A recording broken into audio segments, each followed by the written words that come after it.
Deep Work Wins. Learn How to Disappear and Deliver. Written by Ronnie Rowland. Published by Growth Literacy Lounge. You're not distracted because you're lazy. You're distracted because the world profits from your attention. Every ping, scroll, and open tab pulls you into a shallow existence, measured not by what you build, but by how often you're seeing. Visibility has become a trap. And while everyone else is dancing in the algorithm's spotlight, the real players are in the shadows, heads down, doing work that actually matters. That's the irony of our age. The louder the noise, the more powerful silence becomes. Deep work isn't about being productive. It's about being undeniable. It's what separates creators from consumers, builders from browsers, and finishers from fantasizers. To win today, you don't need more time. You need to go missing strategically. Stepping away isn't weakness. It's design. As Simon Sinek said, working hard for something we don't care about is called stress. Working hard for something we love is called passion.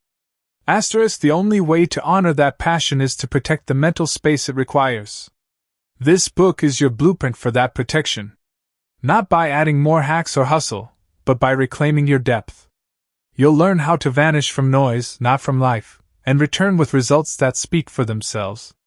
If you're tired of being busy but not effective, if your calendar is full but your impact feels hollow, if you want to stop reacting and start delivering, then it's time to disappear.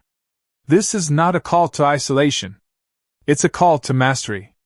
And mastery begins where distraction ends. Let's begin. Chapter 1: The Visibility Trap. Everyone's broadcasting, but few are building.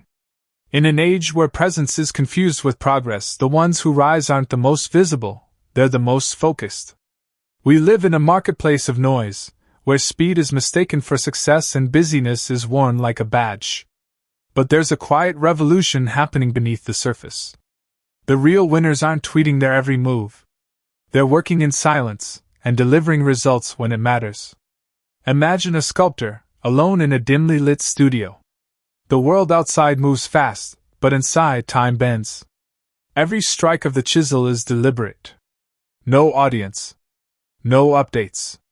Just process. Progress. Precision. When the curtain finally lifts, the work is undeniable. Not because it was seen being made, but because it couldn't be ignored once revealed. This is the essence of deep work, and it starts by rejecting the visibility trap. The pressure to stay constantly available isn't a productivity standard, it's a cultural lie. Meetings that should have been memos. Notifications dressed up as emergencies. Social media masquerading as relevance. These are the culprits draining your cognitive battery before meaningful work even begins. The truth is, every moment spent staying visible is a moment stolen from your best thinking. To disappear doesn't mean to withdraw from responsibility. It means reclaiming sovereignty over your attention. It means creating distance between your ambition and the noise that dilutes it. Disappearing is strategic. It is an intentional retreat into depth so you can return with something real. Legendary work doesn't get made in open tabs. It gets made in protected hours, windows of solitude where ideas are allowed to breathe and take form. But those windows don't open themselves. You have to build them. Guard them. Treat them as sacred. Start small. 1 hour. No pings, no posts, no multitasking. Let the silence stretch long enough for discomfort to turn into flow. You may feel like you're missing something at first. You're not. You're gaining something everyone else is too distracted to notice: control, clarity, and eventually, compounding output. There's a reason the most impactful people seem to appear out of nowhere. They didn't vanish by accident. They chose the shadows while others chased the spotlight. When they returned, it wasn't with a post, it was with proof. You get to choose, be visible or be valuable. The world will always reward the latter, even if it takes longer to notice. Constant visibility is a silent productivity killer. Strategic disappearance is the gateway to meaningful output. Deep work begins where shallow distractions end. Where in your life are you mistaking being seen for being effective? Block off 1 uninterrupted hour this week. No notifications. No messages. Just you and your most meaningful task. Defend it like it matters, because it does. Chapter 2: Distraction is designed. You're not weak. You're outnumbered. Every app, platform, and notification was built to fracture your attention. There are teams of engineers studying your behavior, testing color schemes, optimizing haptics, all to keep you coming back for another hit of stimulation. The modern mind isn't just distracted. It's under siege. Think of your attention like a beam of light. Focused, it can cut through steel. Scattered, it barely warms the surface. The digital world thrives on scattering that beam. Every click is a detour. Every alert, a trapdoor. You begin a task, then find yourself 20 minutes deep in an unrelated thread, barely remembering what pulled you off course. That's not an accident. It's design. Research from the University of California, Irvine found that once interrupted, it takes an average of 23 minutes and 15 seconds to return to the original task. Multiply that by the number of daily distractions, and it's no wonder most people spend their day starting things instead of finishing them. The brain can't enter a state of depth when it's playing defense all day. But here's the deeper danger. Over time, constant distraction doesn't just kill focus, it rewires your brain to crave interruption. Like a muscle trained in the wrong direction, your mind becomes conditioned to shallow engagement. The more you live in fragments, the harder it becomes to sustain attention, even when you try. Reclaiming focus starts by recognizing that distraction isn't a glitch in your system, it is the system. And the only antidote is intentional design of your own. You must engineer your environment to serve your focus, not fight it. That means turning off default notifications. It means removing apps from your home screen. It means designing your workspace for depth, not digital grazing. It also means auditing your digital diet. Just like junk food inflames the body, junk input inflames the mind. Endlessly scrolling through curated lives, hot takes, and surface-level headlines numbs your capacity for sustained thought. And once that capacity shrinks, you don't just lose focus, you lose your creative edge. But here's the good news. The same brain that has been conditioned for distraction can be rewired for depth. Neuroplasticity is your ally. Like any muscle, focus strengthens with use. The more you resist the impulse to switch tasks, the stronger your attention becomes. At first, it feels like restraint. Soon, it feels like relief. 1 hour of deep, uninterrupted work often produces more progress than an entire day of context switching. Not because you're working harder, but because you're finally working whole. Every ounce of energy moves in one direction. No leaks. No fragmentation. Just full cognitive presence. There's a reason some of history's greatest thinkers worked in isolation. Not because they hated people, but because they understood something the world keeps forgetting. Clarity requires quiet. And quiet must be fought for. This chapter is not about villainizing technology. It's about taking your mind back. You cannot go deep if you're available to everyone at all times. You cannot build anything great with a mind that is constantly fractured. And you certainly cannot lead, innovate, or create from a place of scattered thought. You don't need to abandon the digital world. You need to train yourself to enter it on your terms. The war for your attention is real. But so is your ability to win it. Distraction is engineered by design, not a personal failure. Your environment can be shaped to protect your focus. The brain can be retrained to resist shallow engagement. What recurring distraction is shaping your days more than you'd like to admit? Silence all non-essential notifications for 24 hours. Observe what you miss, and what you gain. Chapter 3: Depth is a choice, not a circumstance. Most people wait for the perfect moment to go deep. A cleared schedule. A quiet room. A stress-free mind. But waiting for ideal conditions is just another form of procrastination dressed up as planning. Depth isn't a luxury granted by life, it's a discipline claimed in spite of life. You choose it. You choose it when you silence your phone, even if it buzzes with urgency. You choose it when you stay seated for 5 more minutes, even when the task feels heavy. You choose it when you say no to one more meeting, one more call, one more scroll. Depth is inconvenient. That's why it's rare. We live in a culture that rewards reaction over reflection. Speed is worshipped. Slowness is mistaken for laziness. In this environment, choosing depth feels rebellious, because it is. It's a refusal to be swept along in the current of endless urgency. It's a declaration that not everything deserves your attention. That only a few things truly matter, and those things deserve everything you have. Take, for example, the sacred block. One 90-minute window on your calendar. Not filled with tasks, but protected for one thing, uninterrupted, high-stakes work. In that block, you enter with a single mission and exit only when something meaningful has moved forward. Over time, that block becomes a fortress. A ritual. A signal to your brain that now is the time to go deep. Too many people confuse movement with momentum. They check boxes, fire off emails, and leave the office exhausted, but empty. That's the consequence of shallow work. It drains effort without delivering impact. Deep work, by contrast, may leave you mentally tired, but it fills your creative tank. It's the difference between spinning your wheels and gaining real traction. The myth that you need more time is just that, a myth. You need more intention with the time you already have. A focused hour beats a distracted afternoon. But that hour doesn't happen on accident.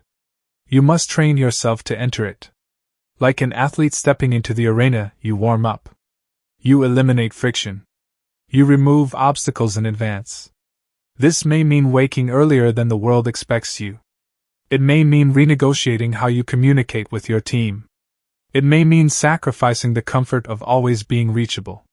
But what you gain in return is far greater: access to your best mind. Author Toni Morrison famously wrote her first novels before dawn, in the margins of her life, while raising children and holding down a full-time job. She didn't wait for perfect. She carved out depth from the imperfect. That's the model. Not escapism, but engagement on your own terms. Sustainable deep work requires rhythm. One heroic burst won't reshape your output. But consistent reps, over weeks and months, will. It's not about diving deep once. It's about making depth your default setting for the work that matters most. Choosing depth isn't always comfortable. It often means confronting the hard stuff, the blank page, the unmade decision, the unsolved problem. But on the other side of that discomfort is everything you're trying to build. So stop waiting for life to hand you the perfect conditions. Choose depth now, in the middle of the mess. That's how the real work begins. Depth doesn't happen by accident, it's a deliberate, daily choice. Ideal conditions are a myth. Progress comes from imperfect focus. A sacred block creates rhythm and momentum for meaningful work.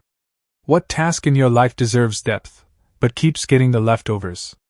Schedule one 90-minute sacred block this week. Name the task. Eliminate all interruptions. Show up fully. Chapter 4: The Myth of Multitasking. Multitasking sells well. It flatters the ego. It creates the illusion of high performance, one person juggling 10 priorities like a productivity magician. But behind the curtain, the truth is less impressive. Multitasking isn't mastery. It's mental channel surfing, and it's costing more than it's giving. The human brain wasn't designed to parallel process complex tasks.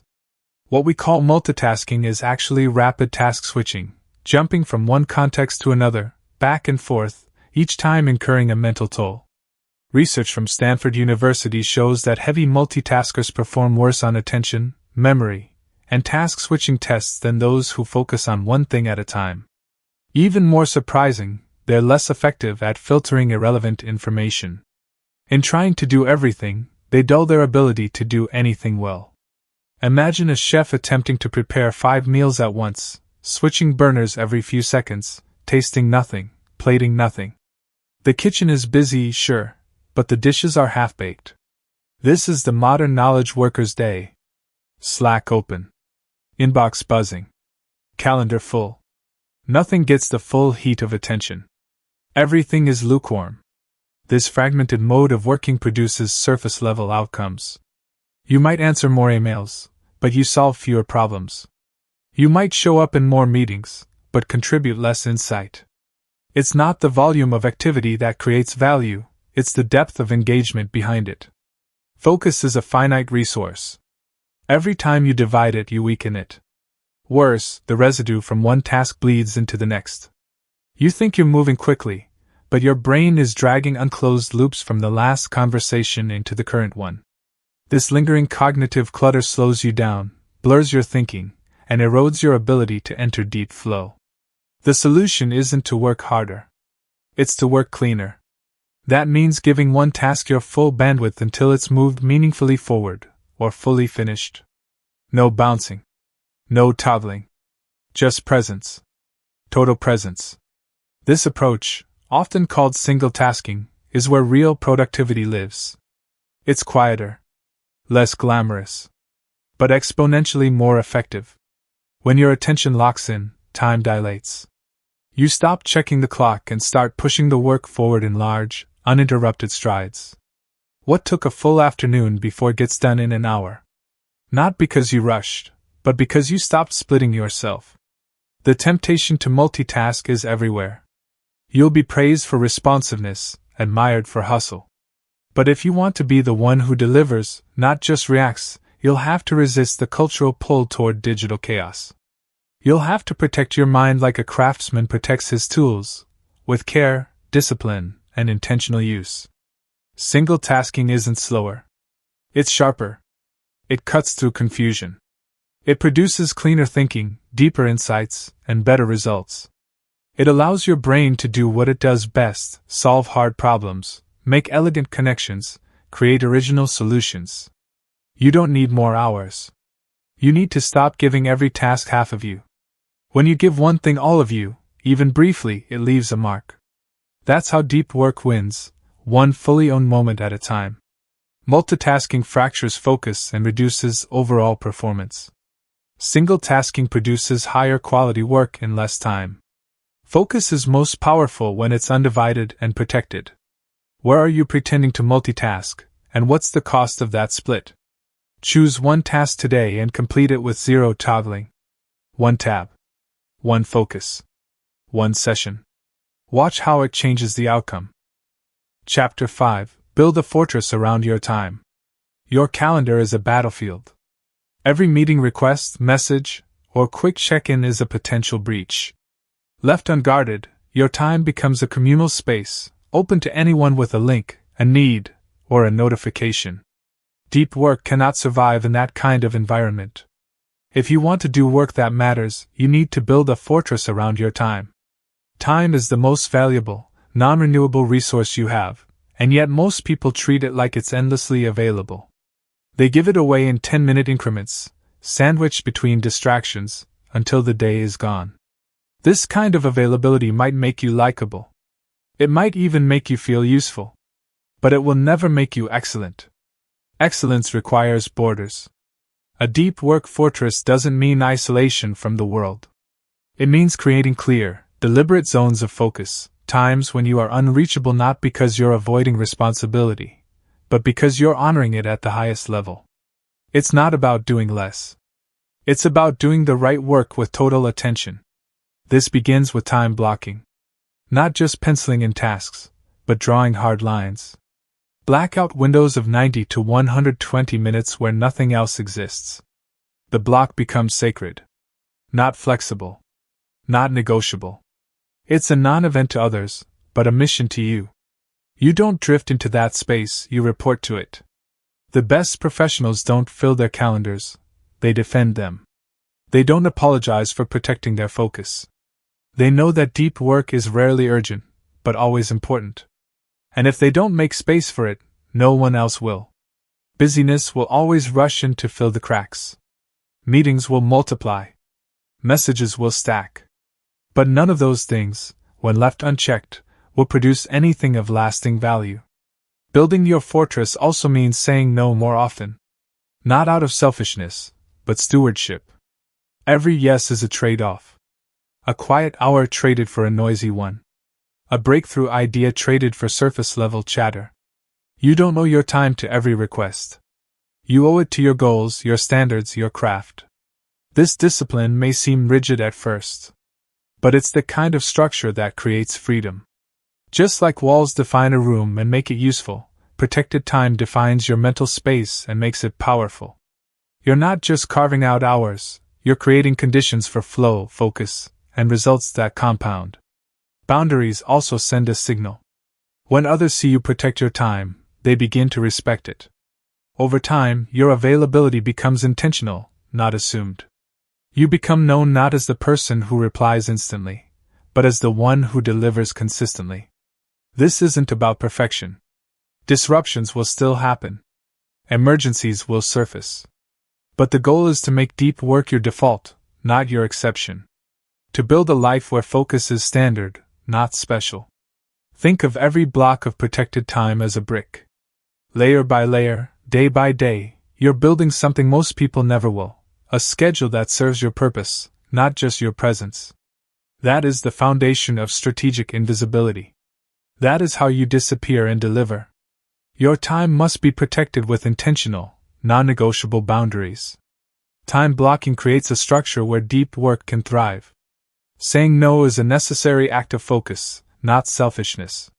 Where is your calendar betraying your priorities, and how can you reclaim it? Block off one deep work session this week and treat it like a high-stakes meeting. No interruptions. No reschedules. Just results. Chapter 6. Flow follows focus. There's a moment in deep work when the world fades. Time dissolves. The noise quiets. You're not thinking about what to do next, you're simply doing. This isn't luck. It's not magic. It's flow. And it doesn't arrive by accident. It follows focus like a shadow. Psychologist Mihai Csikszentmihalyi, who coined the term flow, described it as the optimal state of consciousness where we feel our best and perform our best. In flow, the challenge is high, but your skill rises to meet it. There's tension, but it's productive. Pressure, but it's voluntary. And the outcome is almost always greater than the sum of the minutes invested. But here's what matters most: flow can't be summoned in fragments. It doesn't bloom in a 10-minute window squeezed between meetings. It's allergic to interruption. Like a plane taking off, your brain needs runway.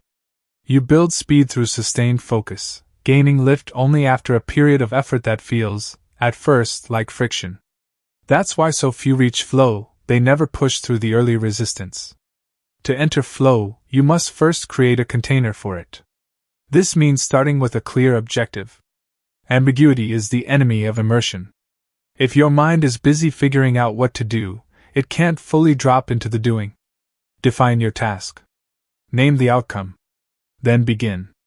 Next, set the stage. Eliminate friction. Close the loops. That lingering email, the half-finished task, the open browser tab, they all act as mental static. Even when ignored, they occupy background space in your mind. Clear them out. Signal to your brain that now is the time to go deep. Then, eliminate escape routes. In flow, discomfort is part of the process. You will be tempted to check your phone, open another tab, or glance at your inbox when the work feels heavy. Don't. Ride it out. The discomfort is a threshold. Push through it, and clarity begins to emerge. What once felt dense begins to open. Ideas connect. Words come. Solutions rise. And suddenly, the work begins to flow through you, not from you. This is the state most professionals chase but rarely reach, not because they aren't capable, but because they aren't patient. Flow rewards those who stay long enough in one place, who give one task their full bandwidth, who resist the pull of elsewhere. Over time, this becomes a skill. You learn the rituals that drop you in faster.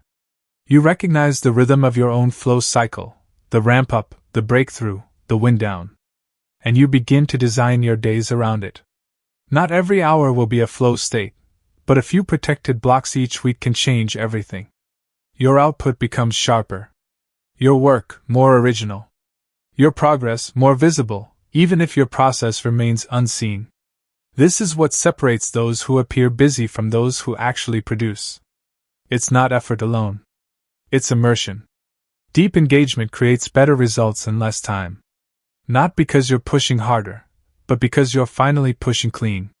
Flow is not a reward for working more. It's a reward for working with intention. When focus becomes your standard, flow becomes your edge. And in a world chasing shallow rewards, that edge becomes impossible to ignore. Flow is the result of sustained, intentional focus, not random inspiration. Clear goals, frictionless environments, and zero distractions are prerequisites. Discomfort is a threshold, resist it, and the work begins to flow. What routines or habits could better prepare your mind for deep, immersive work? Choose one task this week and work on it, uninterrupted, for 45 minutes. No checking. No switching. Just flow. Chapter 7: The Noise Detox. Most people don't realize how loud their lives are until they taste silence. Not the kind of silence that comes from a muted phone or closed door, but the deeper kind, the silence that follows a deliberate reduction in digital consumption. It's in that space, when the stream slows to a trickle, that clarity begins to surface. But before you can hear yourself think, you have to detox from the noise. Noise isn't just sound. It's information overload. It's the endless commentary, headlines, hot takes, and highlight reels. It's the open tabs, autoplay videos, and algorithm-fed feeds. It's what fills your mind before you've even had a chance to direct it. Left unchecked, noise becomes your default input. And over time, that input shapes your thoughts, your attention, and your capacity for deep work. When your day starts by absorbing someone else's agenda, a news feed, an inbox, a thread of opinions, you're already behind. You've given the first and most powerful slice of your mental energy to reaction instead of creation. Multiply that habit across weeks and months, and it's no wonder your best ideas feel out of reach. The noise is too thick. A noise detox is a deliberate decision to stop feeding the beast. It's not a total unplug or a rejection of the world. It's a recalibration. A return to ownership over your inputs. It begins with auditing what you consume. What's filling your feed? Who has access to your attention? What sources get your mental energy by default? Most people never ask. They just scroll and absorb. Start by trimming. Unfollow accounts that stir outrage but offer no value. Mute conversations that drain more than they inform. Clear out subscriptions that clutter your inbox but never get read. You're not just making space, you're reclaiming your mental sovereignty. Next, define your inputs with intention. Choose a few trusted sources that sharpen your thinking. Curate your environment so that what enters your mind aligns with what you're building. Replace the stream with stillness, books over feeds, long form over noise, reflection over reaction. It's not that the world goes away. It's that you get to choose how and when it enters. A detox isn't about perfection. It's about direction. Even reducing your exposure by 30% can create massive shifts in your clarity, energy, and depth. Your brain doesn't need more information. It needs fewer distractions. Fewer interruptions. More space between thoughts. In that space, your own ideas start to return. You begin to think original thoughts again. Not because they're new to the world, but because they're finally unfiltered by the noise. You see patterns you hadn't noticed. You revisit problems with fresh insight. The fog lifts. And perhaps most importantly, you regain control. You're no longer at the mercy of every beep, buzz, or breaking update. You start your day from a place of intention, not intrusion. You don't just react to the world, you create from within it on your own terms. This is the hidden cost of constant connection. It steals your stillness. But stillness is where your power lives. It's where strategy is born, where creative leaps happen, where the deeper layers of work emerge. You can't access that if your mind is full of noise that doesn't belong to you. Silence isn't emptiness. It's clarity. And clarity is your most underrated asset. Noise isn't just sound, it's any input that dilutes your clarity and hijacks attention. A digital detox creates mental space where deep work can thrive.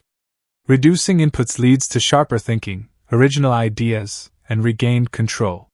What source of noise have you tolerated for too long, and what might change if you turned it down? Unfollow or mute 5 digital inputs this week that no longer serve your focus. Reclaim the space. Chapter 8. Create before you consume. The first moments of your day are a crossroads. One path leads to reaction, emails, headlines, posts, other people's thoughts. The other leads to intention, original thinking, meaningful work, undivided focus. Most people take the first path without realizing it.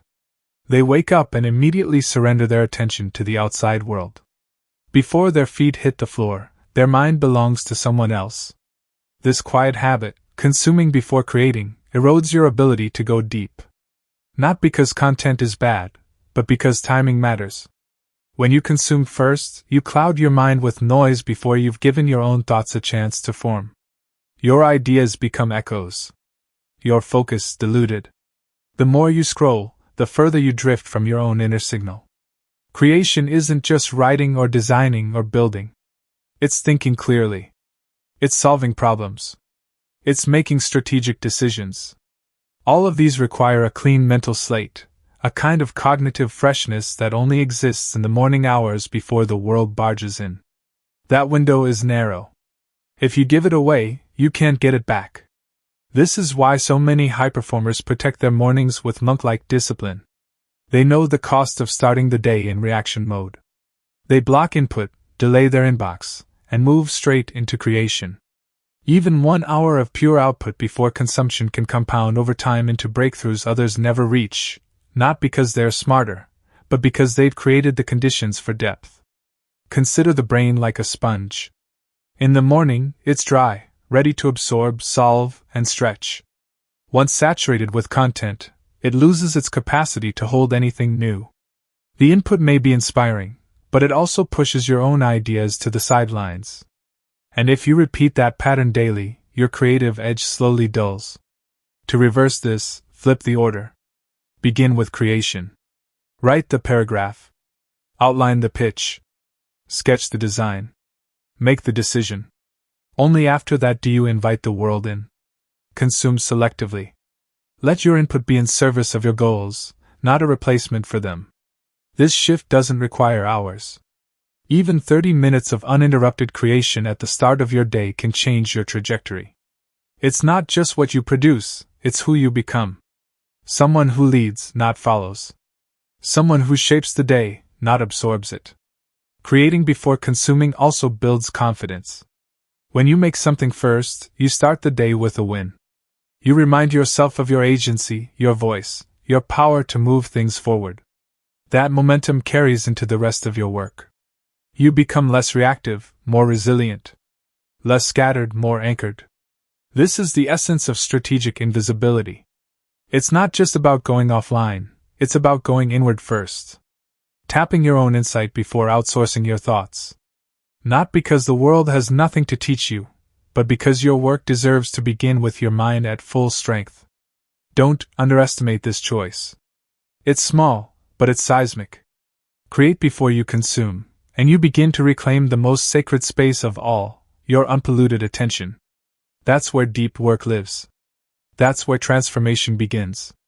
Consuming first dilutes your clarity and delays your best work. Creating before consuming sharpens focus, builds momentum, and protects originality. Your first mental energy should serve your own goals, not react to others. How would your days change if your mornings began with creation instead of reaction? Tomorrow morning, delay all inputs for 30 minutes. Use that time to create something that matters. Guard it like gold. Chapter 9. The Discipline of Disappearance. Disappearing sounds dramatic, but in practice, it's deeply practical. It's not about escape. It's about execution. Strategic invisibility isn't a retreat from responsibility, it's a recommitment to it. You don't vanish because you're overwhelmed. You vanish because you're focused. You vanish not to avoid the work, but to protect it. We live in a culture addicted to availability. Responsiveness is praised. Quick replies are rewarded. Presence is mistaken for productivity. But showing up everywhere leaves you empty where it counts most. Real results require absence from the noise. To make something that lasts, you have to go missing from what doesn't. Disappearance is a discipline. It starts with clarity, knowing what work truly matters. Not the tasks that make you look busy, but the ones that actually move the needle. Once that's defined, disappearance becomes easier to justify. You stop chasing the dopamine of being seen and start chasing the satisfaction of being effective. The world may not notice right away, but the outcomes will speak for themselves. To disappear well, you must build trust, first with yourself. You must trust that missing one meeting won't derail your career. That stepping offline won't make you irrelevant. That the world can wait while you build something that matters. It takes courage to unplug when everyone else is broadcasting. But that courage compounds. The more you protect your deep work, the more powerful it becomes. Disappearance also requires communication. You don't need to hide your strategy, but you do need to clarify your boundaries. Let your team know when your head's down. Set expectations for response times. Turn your absence into alignment. This isn't about being unavailable. It's about being unavailable for the wrong things at the wrong time. What most people call urgency is often just poor planning in disguise. When everything is treated as critical, nothing gets the focus it deserves. Strategic disappearance cuts through that chaos. It forces you, and others, to prioritize. It says, this block of time is for building, for thinking, for doing the hard work that demands your full self. There's freedom in not having to be everywhere. There's relief in knowing you don't have to comment on every thread, answer every ping, or jump on every call. When you disappear with intention, you give your brain space to operate at its highest level. You create mental stillness. And in that stillness, your sharpest thinking emerges. This discipline isn't about working in isolation forever. It's about choosing moments of deep solitude in a noisy world. It's about learning to balance visibility with value. You can still contribute, still collaborate, still connect, but on your terms. When you reappear, it's not to explain where you've been. It's to show what you've built. And over time, this rhythm becomes your edge. You become known not for being constantly online, but for delivering what others can't. While they're chasing attention, you're cultivating substance. And substance scales. It earns trust. It builds reputation. It opens doors that presence alone never could. Disappearance isn't a glitch in your workflow. It's a feature. It's the breathing room where breakthroughs happen. And in a world that never stops talking, the person who steps away to focus becomes the one worth listening to when they return. Strategic disappearance protects the work that matters most. Availability is not the same as effectiveness. Guard your time accordingly. Disappearing with intention creates clarity, trust, and deep results. What do you need to disappear from in order to finally deliver your best work? This week, schedule a 2-hour window to disappear completely. No messages, no meetings, no noise. Commit to one high-impact task. Then reappear with progress. Chapter 10. Let results speak. In a world obsessed with documenting the process, the most powerful move is to let the product speak for itself. While others post progress updates and seek validation at every checkpoint, deep workers remain quiet, focused, and deliberate. They understand something most overlook. Results don't need a hype man. They need space to take shape. Visibility craves affirmation.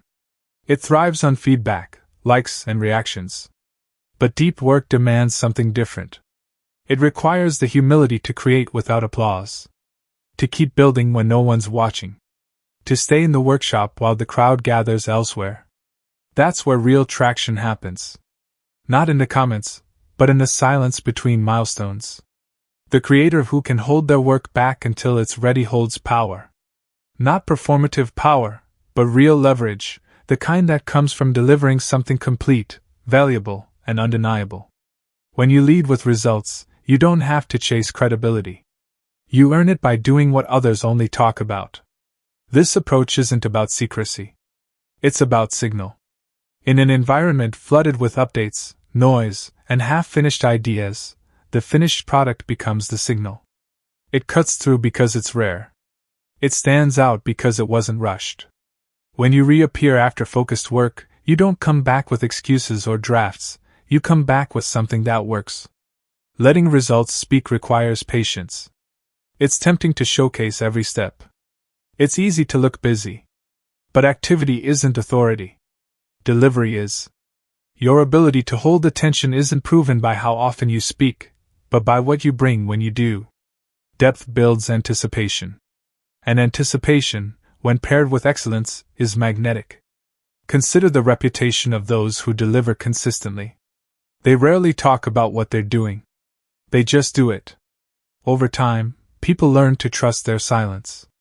They know that when these individuals go quiet, something is coming. Something solid. Something that moves the needle. That kind of reputation doesn't require a personal brand. It requires results. This doesn't mean you stay hidden forever. But when you do speak, speak from progress. Share from completion, not from need. Let your work earn attention, not beg for it. Your credibility grows when you lead with outcomes. And those outcomes come from choosing deep focus over constant feedback loops. In professional environments, this kind of delivery builds trust faster than charisma. Teams don't need more energy. They need execution. Leaders who can disappear to solve a problem and reappear with a solution create momentum. They don't ask for permission to focus. They show the value of focus through what they produce. The marketplace has never been more crowded with noise. That's why substance stands out. When you remove yourself from the churn, you're able to build something the churn can't replicate. Something that lasts. Something with weight. Let your silence be strategic, not passive. Let your work grow in the dark before you bring it to light. When it's ready, let it speak louder than any update ever could. Let it prove what you were doing while the rest of the world was watching each other. Results speak a language no algorithm can boost. They carry authority, permanence, and gravity. You don't need to say more when your work says enough. Talking about progress can't replace delivering results. Deep work thrives in silence and gains power through patience. Substance speaks louder than status updates. Let your work prove your value. Where are you seeking validation instead of letting your work speak for itself? Hold back one project or deliverable until it's complete. Resist the urge to share early. Release it when it's undeniable. Chapter 11. Disappear. Deliver. Dominate. The future doesn't belong to the loudest voice, it belongs to the most focused one. In a world where attention is fragmented, availability is constant, and noise never sleeps, those who rise are not the most connected, but the most committed. Not to being seen, but to staying sharp. Not to being everywhere, but to being effective. Mastery, now more than ever, is earned in the unseen hours. Disappearing is not abandonment. It's alignment. It's a signal to yourself, and to the world, that your output matters more than your presence. That building something real is more important than proving you're busy. The ones who win long-term are the ones willing to vanish for a while to create something that can't be ignored. This isn't just a productivity philosophy. It's a competitive edge. While others dilute their time with distractions disguised as opportunities, you'll be cultivating clarity, precision, and leverage. Every deep work session is a deposit. Every focused hour is an investment. The results compound, not overnight, but undeniably. Disappearance requires courage. It asks you to trust the process when recognition lags behind effort. It demands you stay steady when the world rewards noise. But that's what separates professionals from amateurs: the willingness to disappear and still do the work. To operate without applause. To keep showing up for the process without needing immediate payoff. Then you deliver. And what you bring to the table silences doubt. Your results aren't louder, they're better. Not rushed. Not reactive. But deep. Whole. Complete. The kind of results that can't be faked or fluffed. Because while others were broadcasting their intentions, you were building yours in silence. And after you deliver, something powerful happens. You earn the right to dominate, not through arrogance, but through results. You become the person who's known for follow-through. The one who disappears and returns with something worth paying attention to. That kind of reputation opens doors. It creates gravity. People start seeking you out, not for your availability, but for your clarity. For your work. This cycle, disappear, deliver, dominate, isn't one you run once. It becomes your rhythm. A mindset. A way of operating that keeps you grounded in a world that thrives on distraction. You begin to build a body of work that can't be scrolled past. Not because it's loud, but because it's lasting. And that's the difference deep work makes. It leaves a mark long after the noise fades. You don't need to be everywhere to matter. You don't need to speak constantly to lead. You don't need to show up online every day to stay relevant. What you need is depth. Clarity. Time carved out like bedrock. Protected. Non-negotiable. Because from that depth comes work that delivers. And from delivery comes impact. Let others chase visibility. Let them perform. You're playing a different game. You've learned that silence can be strategic, solitude can be sacred, and real work happens when no one's watching. So disappear on purpose. Deliver what matters. Then dominate by doing what few others have the patience or discipline to do. Focus, finish, and let the work speak. Because that's how you win. Strategic disappearance sets the foundation for deep, meaningful work. Consistent delivery builds credibility, trust, and long-term advantage. Mastery comes from those who go quiet, do the work, and re-emerge with excellence. What would change in your life if you fully committed to this rhythm? Disappear, deliver, dominate?